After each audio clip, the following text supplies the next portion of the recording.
សាវ៉ាគួរចាប់ផ្ដើមពីណាមុនទៅលាឈ្មោះជាប្រត្រឹមត្រូវសុំចូលសមាជិកសាវ៉ាលក្ខខណ្ឌគេមានអីខ្លាំងនៅលាវឬក៏មានគ្រួសារសុំផ្ញើខ្លួនមួយផងណាព្រោះឈឺផ្សាពេកការនៅស្មោះគួរប្រើល្បិញរបៀបណាទើបយកសង្សារ4-10បានគួរក្បត់គេថ្មបានពេលដងដៃគេធ្វើមិនដេចចង់គួរសំក្បត់គេឆៅឬប្រាប់គេថាចិត្តយើងអស់ដំបងមិនសូវលះសោះឆ្កងអស់ទាស់យូរទៅលេងអី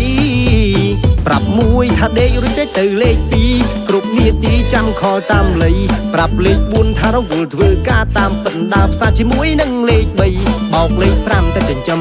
6លាក់7យកទៅឲ្យ8ឲ្យលេខ10រកដូចបិទពួនជាប់ដឹកលេខ9យកទៅទិញដូងខ្ចីសមាជិកប្រសាវ៉ាសង្សារដូរដូចខោអាវពីណាយំក៏យំទៅអត់ខ្វល់អត់ឈឺក្បាលអីកាលនៅជីប្រុសត្រឹមត្រូវប៊ីស្លាប់ដោយសារគិតខ្លីឆ្នាំថ្មីធ្វើជាមនុស្សថ្មីនាងហើយដៃសាវ៉ាទើបកើត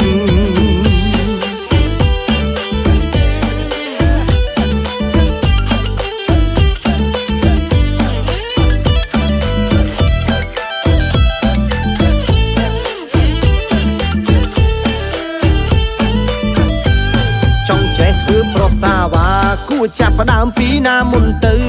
លាឈ្មោះជាប្រត្រឹមត្រូវសុំចូលសមាជិកសាវ៉ាលក្ខខណ្ឌគេមានអីខ្លាំងនៅលាវឬក៏មានគ្រួសារសុំផ្ញើខ្លួនមួយផងណាព្រោះឈឺផ្សាពេកការនៅស្មោះគួរប្រើល្បិញរបៀបណាទើបយកសង្សារ4-10បានគួរក្បត់គេថ្មបានពេលដងដៃគេធ្វើមិនដេចចង់គួរសុំក្បត់គេឆៅឬប្រាប់គេថាចិត្តយើងអស់ដំបងមិនសូវលះសោះឆ្កងអស់ទាស់យូរទៅលេងអីប្រាប់មួយថាដេករួចទៅលេខ2គ្រប់នាទីចាំខលតាមលៃប្រាប់លេខ4ថារវល់ធ្វើការតាមពិតដើរផ្សារជាមួយនឹងលេខ3បោកលេខ5ទៅចិញ្ចឹម6លាក់7យកទៅឲ្យ8ឲ្យលេខ10រកដូចបិទពួនជាប់ដឹកលេខ9យកទៅទិញដូងខ្ចីសមាជិកប្រសាវ៉ាសង្សារដូរដូចខោអាវពីណាយំក៏យំទៅអត់ខ្វល់អត់ឈឺក្បាលអីកាលនៅជីប្រុសត្រឹមត្រូវប៊ីស្លាប់ដោយសារគិតខ្លី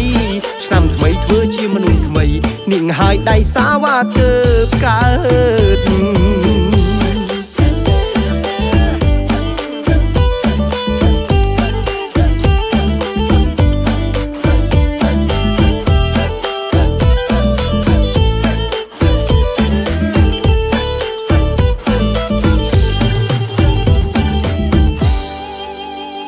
น้องชื่อจังไก่ปัญหากระแปกบุกินรำไรเก่งมันสลุกำลังจอกสาวอุตสาห์ชื่อก็จอหยอกหนึ่งปัญหาสุขภาพเฉยชรามุกติดส้มนายนอนมองโอนปีศาจตึกเย็นสนมาอีพอลัตพอซอสปีโปรเตกเร